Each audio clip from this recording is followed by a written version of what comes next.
Լեռնային Ղարաբաղից բռնի տեղահանված մեր հայրենակիցները, որոնք բախվել են բազմաթիվ մարտահրավերների եւ դժվարությունների, հաճախ կանգնում են նոր խնդիրների առջեւ իրենց արժանապատվության, պատվի եւ բարի համբավի պաշտպանության հարցերի հետ կապված։ Անարդարացի այդ վերաբերմունքը եւ հատկապես հրապարակային տիրույթում արված վիրավորանքներն ու զրպարտությունները կարող են ավելի ծանրացնել նրանց առանց այդ էլ դժվարին իրավիճակ։ Այս տեսանյութում անդրադարձ կկատարվի այն իրավական մեխանիզմներին, որոնցից կարող են օգտվել Լեռնային Ղարաբաղից բռնի տեղահանված անձինք իրենց պատվի արժանապատվության պաշտպանության համար։ Կքննարկենք, թե ինչպես կարող են մեր հայրենակիցները պաշտպանել իրենց իրավունքները վիրավորանքի կամ զրպարտության դեպքում։ Օրենսդիրը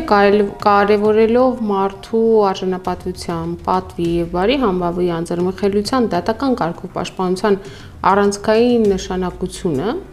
իթիվս այլնի նաև քաղաքացիական օրենսդրությամբ նախատեսել է այս արժեքների երաշխավորմանը միտված կարգավորումներ։ Մասնավորապես, քաղաքացիական օրենսգրքի 19-րդ հոդվածի առաջի կետի համաձայն անձի պատիվը, արժանապատվությունը, գործարար համբավը ենթակա են դատական պաշտպանության այլ անձի կողմից հրապարակայնորեն արտահայտված վիրավորանքից եւ զրպարտությունից քաղաքացիական օրենսգրքով եւ այլ օրենքներով սահմանված դեպքերում եւ կարգով։ Այս ընդհանուր կարգավորմանը համահունչ արդեն քաղաքացիական օրենսգրքի 1087 պրիմ հոդվածի առաջին մասը սահմանում է, որ անձը, որի պատիվը, արժանապատվությունը կամ գործարար համբավը արատավորվել են վիրավորանքի կամ զրպարտության միջոցով, կարող է դիմել դատարան վիրավորանք հասցրած կամ զրպարտություն կատարած անձի դեմ։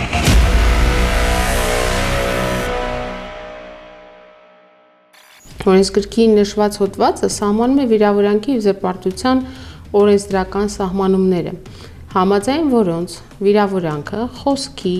պատկերի, ձայնի, նշանի կամ այլ միջոցով պատիվը, արժանապատվություն կամ գործարար համբավը արատավորելու նպատակով կատարված հրապարակային արտահայտությունն է։ Զրպարտությունը անձի վերաբերյալ այնպիսի փաստացի տվյալներ հրապարակային ներկայացնել է, որոնք չեն համապատասխանում իրականությանը եւ արատավորում են նրա պատիվը, արժանապատվությունը կամ գործարար համբավը։ Այս համատեքստում կարևոր է նաեւ արատավորելու նպատակով արտահայտության իրավական իմաստի ճիշտ ընկալումը, որը տվյալ դեպքում ենթադրում է դիտավորություն, կանխամտածված գործողություն, ոտնձգություն անձի արժանապատվության նկատմամբ։ Վիրավորանքի և զրպարտության օրենսդրական բնորոշման մեջ օգտագործվում է նաև հրապարակային եզրույթը։ Ուստի այս տեսանկյունից կարևոր է տեղյակ լինել այս մասով ձևավորված դատական պրակտիկային։ Վճռաբեկ դատարանի ձևավորած պրակտիկայի համաձայն հրապարակային արտահայտությունը կամ հրապարակային ներկայացումը կարող է դրսևորվել առաջին դրսևորել տպագրության միջոցով, ռադիոյի կամ հեռուստատեսության միջոցով հեռարձակմամբ, զանգվածային լրատվության միջոցներով տարածմամբ, երկրորդ համացանցի միջոցով տարածմամբ եւ երրորդ հեռահաղորդակցության այլ միջոցների օգտագործմամբ հրապարակային ելույթներով կամ որևէ այլ կերպ թեկուզ մի երրորդ անձի դրանց հաղորդակից դարձնելով։ Այսպիսով պատիվը կամ արժանապատվությունը արատավորող հրապարակային արտահայտությունների դեպքում անձը ունի իրավական պաշտպանության երկու միջոց։ Եթե պատիվը կամ արժանապատվությունը արատավորող հրապարակային արտահայտությունները արվել են խոսքի, պատկերի, ձայնի, նշանի կամ այլ միջոցով, ապա անձը կարող է օգտվել վիրավորանքի համար նախատեսված իրավական պաշտպանության միջոցներից։ Եթե անձի վերաբերյալ հրապարակային ներկայացվել են այնպիսի փաստացի տվյալներ, որոնք չեն համապատասխանում իրականությանը եւ հանդիսանում են վերջինիս պատիվ, արժանապատվությունը արատավորող, ապա անձը կարող է օգտվել զրպարտության համար նախատեսված իրավական պաշտպանության միջոցներից։ Հարկ է նկատել, որ փաստացի տվյալները հրապարակային ներկայացնելը չի համարվում զրպարտություն, եթե դրանք տեղ են գտել միջդատական կամ դատական վարույթի ընթացքում վարույթի մասնակցի կողմից քննվող գործերի հանգամանքների վերաբերյալ կատարված արտահայտություններում կամ ներկայացրած ապացույցներում։ Օրինակ, վարույթի մասնակիցը անձին անվանել է դասալիկ եւ փորձել փաստարկել իր կողմից արված արտահայտությունը։ Երբ դա տվյալ իրավիճակում եւ իր բովանդակությամբ պայմանավորված է գերական հանրային շահով եւ եթե փաստացի տվյալները հրապարակային ներկայացրած անձն ապացուցի, որ ողջամտության սահմաններում ձեռնարկել է միջոցներ պարզելու դրանց ճշմարտությունը եւ հիմնավորվածությունը, ինչպես նաեւ երբ տվյալները ներկայացրել է հավասարակշռված եւ բարեխղճորեն։ Երրորդ դեպքում, երբ այն բխում է զրպարտության ենթարկված անձի կամ նրա ներկայացուցչի հրապարակային ելույթից կամ պատասխանից կամ նրանցից ներկայացվող փաստաթղթերից։ Օրինակ, անձը հրապարակային ելույթի ժամանակ ակնարկել է կամ ուղիղ հայտարարել է, որ պատերազմական գործողությունների ժամանակ լքել է զորամասը եւ հեռացել Լեռնային Ղարաբաղից, ինչն այլ անձի կողմից որակվել է եւ հրապարակային ներկայացվել է որպես դասալքություն։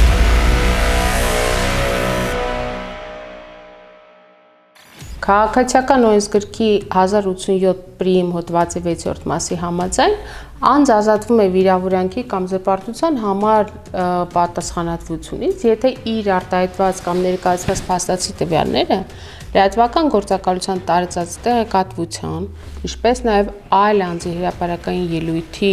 հրապարակման, պաշտոնական փաստաթղթերի, լրատվության այլ միջոցի կամ հեղինակային որևէ ստեղծագործության բովանդակած տեղեկատվության բառացի կամ բարեխիղճ վերարտադրություններն են եւ դա տարածելիս հողում է կատարվել տեղեկատվության աղբյուրին, հեղինակին օրինակ։ Ընդ որում անհրաժեշտ է նաեւ նկատել, որ այդպիսի դեպքերում լրատվական գործունեություն իրականացնողը չի ազատվում վիրավորանքի կամ զրպարտության համար պատասխանատվությունից եւ կրում է փոխհատուցման պարտավորություն, եթե իր արտահայտված կամ ներկայացված փաստացի տվյալները զանգվածային լրատվության մասին օրենքով սահմանված չնույնականացվող աղբյուրի տարածած տեղեկատվության վերարտադրություններ են, անկախ այդ չնույնականացվող աղբյուրին հղում կատարելու հանգամանքից։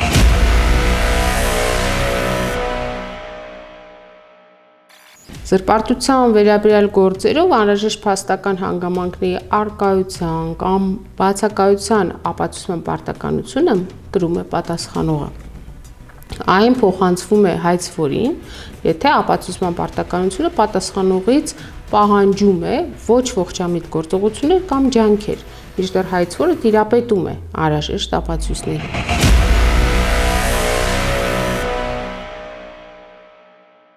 Վիրավորանքի դեպքում անձը կարող է դատական կարգով պահանջել հետևյալ միջոցներից մեկը կամ մի քանիսը։ Առաջին, հրապարակայինորեն ներողություն խնդրել։ Ներողություն խնդրելու ձևը սահմանում է դատարանը։ Երկրորդ, եթե վիրավորանքը տեղ է գտել լրատվական գործունեություն իրականացնողի տարածած տեղեկատվության մեջ, ապա կարող է պահանջել ներկայացնել լրատվության այդ միջոցով լրիվ կամ մասնակի հրապարակել դատարանի վճիռը։ Հրապարակման եղանակը եւ ծավալը նույնպես սահմանում է դատարանը։ Երրորդ, կարող է ներկայացվել պահանջ սահմանված նվազագույն աշխատավարձի մինչև 3000 պատիկի, այսինքն 3 միլիոն դրամի չափով փոխհատուցում վճարելու։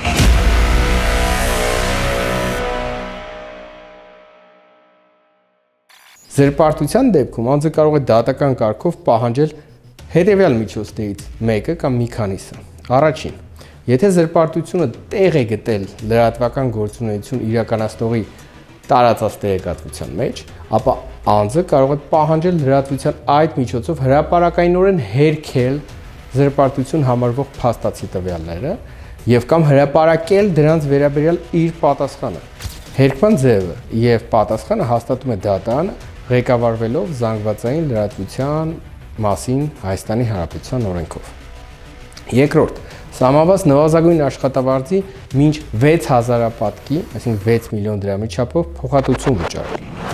Հարկ է նաև նկատի ունենալ, որ եթե վիրավորելիս կամ զրպարտելիս հղում չի կատարվել տեղեկատվության աղբյուրին, հեղինակին,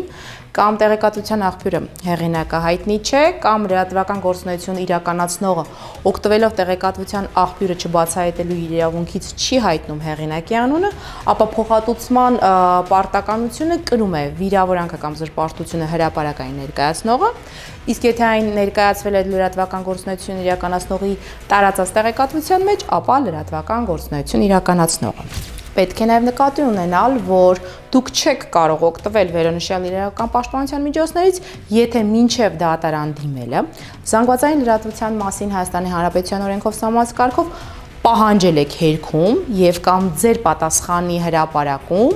եւ լրատվական գործունեություն իրականացնողը կատարել է այդ պահանջը։ Քաղաքացիական դատավարության շրջանակներում քաղաքացիական գործի հարուցման մեկնարկը իրականացվում է հայցադիմումի ներկայացմամբ։ Հայցադիմումը ներկայացվում է գրավոր, ընդ որում դատավարական բոլոր փաստաթղթերը պետք է ներկայացվեն հայերեն կամ այլ լեզվով, հայերեն պատշաճ թարգմանությամբ։ Նշված պահանջը չպահպանելու դեպքում դատավարական փաստաթղթերը դատանը չի քննարկում կամ չի թույլատրում։ Իսկ օրենքով նախատեսված դեպքերում վերադարձում է դրանց ներկայացված անձանց։ Քաղաքացիական դատավարության օրենսգրքի 121-րդ հոդվածի 2-րդ մասը սահմանում է հայցադիմում ներկայացվող պահանջները, որոնցից են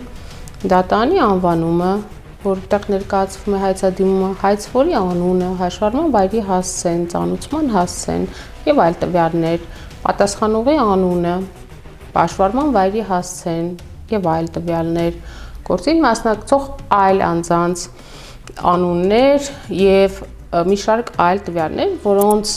ամբողջությանը, ինչպես նաեւ հայցադիմումին կցված փաստաթղթերի ցանկին կարելի է ծանոթանալ անցնելով նշված QR հողում։ Հայցադիմումը ստորագրում է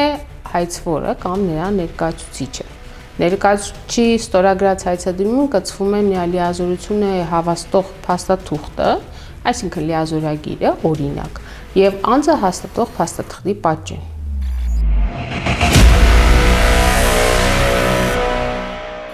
Եթե հայցվորը ոչ նյութական պահանջից զատ ներկայացնում է նաև նյութական պահանջ, ապա դրամական պահանջներով պետական տուրքի չափը որոշվում է հայցագնի հիման վրա, ընդ որում դրամական եւ ոչ դրամական պահանջներ պարունակող հայցադիմումով պետական տուրքը հաշվարկվում եւ գանձվում է յուրաքանչյուր պահանջի համար առանձին։